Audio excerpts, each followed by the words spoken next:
Hey guys, it is Kevin here in Japan, and this is a video I'm making to help Joe. Now, Joe is a student in the United States, and he is doing a university course, and he's doing a project on ESL, teaching English as a second language, and he asked me to help out. So I'm more than happy to do that kind of thing. So this video, maybe some of you out there, aside from Joe, can find the information I'm going to share today pretty useful. So again, I'm Kevin. I'm the host of the Just Japan podcast. I am the author of Teaching in Asia Tales and the Real Deal, which is a book you can buy on Amazon.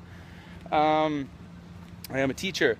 So I'm a K-6 Ontario teacher. So that's the province of Ontario in Canada. So I've got my elementary school teaching, my kindergarten elementary school teaching license. And I currently work and teach here in Japan, where I am right now.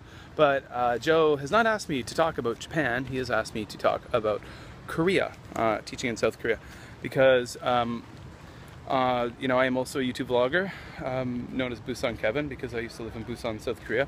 I also lived in Seoul and Ilsan, South Korea, where I was a teacher.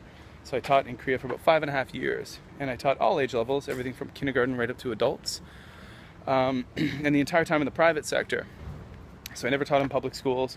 I taught in what they call hagwons, which are the equivalent of the Japanese eikaiwa, or a language school. So Joe asked me to talk about the challenges that students face and teachers face in general. And I'm going to talk about young learners. I'm going to talk about children, the challenges that they face learning English in Korea. Okay. Oh, okay, there we go. Something went weird with my camera.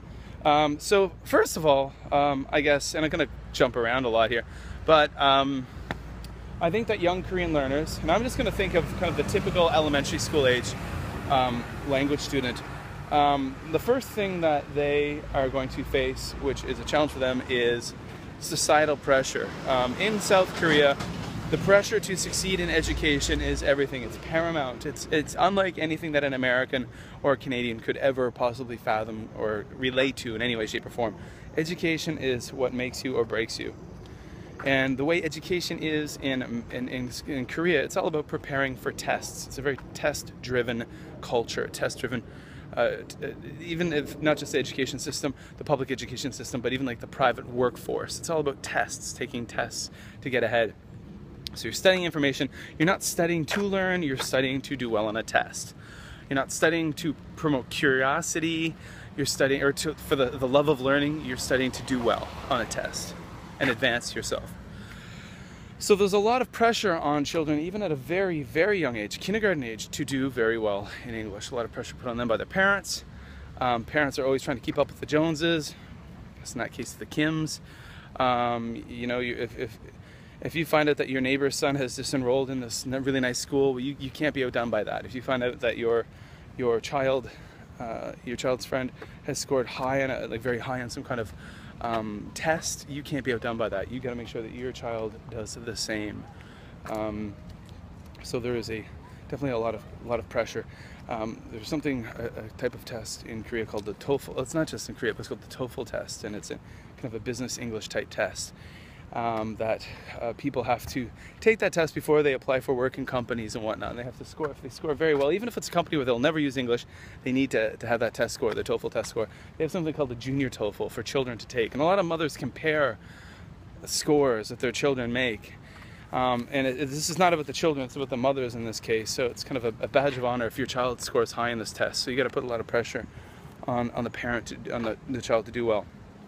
Also, a challenge that many children face is pure exhaustion when they are studying English, because a lot of them, they got a full plate at their elementary school. They finish elementary school. What do? They walk to the local hagwon, or they take a bus to the hagwon, the language school, where they're going to study with you. So it might be 4 o'clock in the afternoon, 5 o'clock, 6 o'clock, 7 o'clock, 8 o'clock, 9 o'clock in the evening. They're taking an English class with you. And if they're taking a class in the evening, I guarantee that they were doing some other kind of class before your class. So the children maybe had their full day at school, then they went to piano class, and then they went to math class, private math class, and then they went to a private science academy, and then maybe the English academy. So they're tired. They're really tired. And what also plays into that is then resentment. So a lot of these kids are tired. They study all day long, not just English, but a lot of other subjects. So they're studying. They're tired. They want to be kids. They're kids, right? They want to play video games. They want to watch TV. They want to hang out with their friends, but often they can't because they have to study. And they resent that. And often they equate English with not having fun. So you've really got to work against that. There's a challenge that the students face, which will carry over to a challenge that you face as a teacher. Now, Joe asked, now I'm going to speak quickly here because I could talk for hours about this, but I want to try to wrap this up in about 10 minutes or a little bit more. Joe asked, what are some of the challenges that teachers face? Well, first of all, most teachers who go to Korea, people who go to Korea to become English teachers, ESL teachers, aren't teachers. They're not actual teachers. They may be a native English speaker, and you have to have a university degree too, but 99% of the people who come to Korea to teach English don't have a teaching certification. They've got a general degree, like a BA. That's what happened with me. I went to South Korea with a Bachelor of Arts degree and had a 2-year diploma in IT. Right now, they're giving me any of the skill set I need to be a teacher.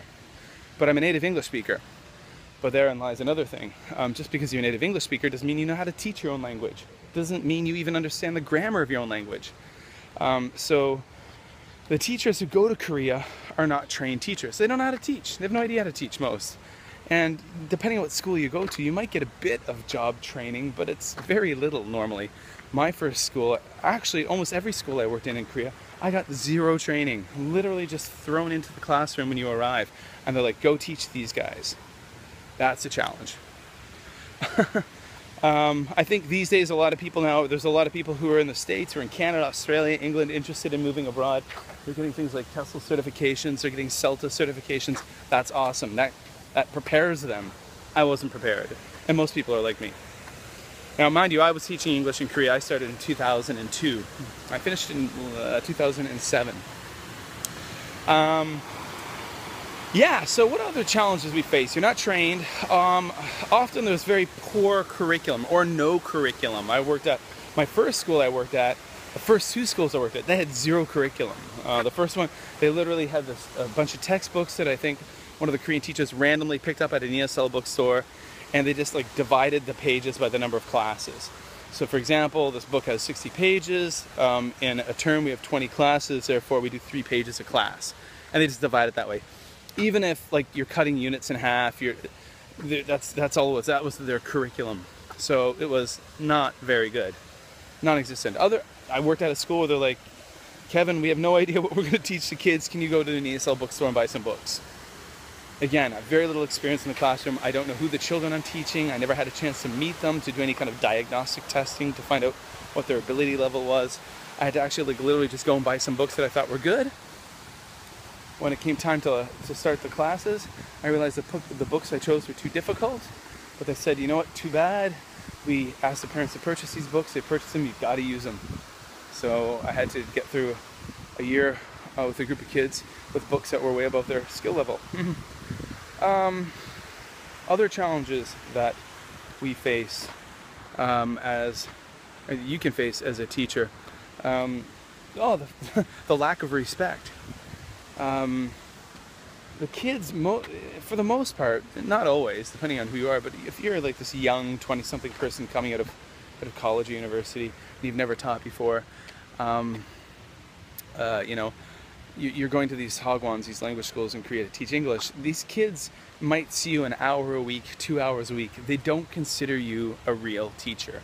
They don't have the respect for you that they would with their Korean teachers. They're with their Korean teachers all day long. You are kind of like sometimes, not always, but sometimes you can be seen as like a foreign novelty. So it's really hard to have any kind of classroom management. And there's the thing with that lack of training. What is classroom management? I don't even think I knew what that term meant, classroom management, when I was teaching in my initial years. So often, by coming to school prepared, if you're a teacher who comes to school and you dress well, you dress professionally, a lot of young teachers will wear like a t-shirt and shorts and a baseball cap to school. Well, that's not professional attire. That's not how a teacher dresses. And when the kids see you wearing a baseball cap on backwards and a pair of shorts and a t-shirt, well, how seriously are they going to take you? And, so the teachers who did come to school dress, business casual or wearing a button-down shirt with like khakis, and they are clearly prepared for their lessons and have an air of authority, well, those teachers Although maybe they didn't get the utmost respect they could have earned, they get a lot more than a lot of other teachers. Other pressures you might face. For my experience, it tended to be I didn't have to worry about a lot of differentiation in the class levels. Like right now, I have an elementary school class, and there's a lot of differentiation. I have to have a lot of different strategies because there's like large gaps in my class because I'm a homeroom teacher. But they tended to put them together based on age and skill level pretty good at a lot of these hagwons. So it wasn't really an issue of like having to differentiate lessons at the bigger schools I worked at.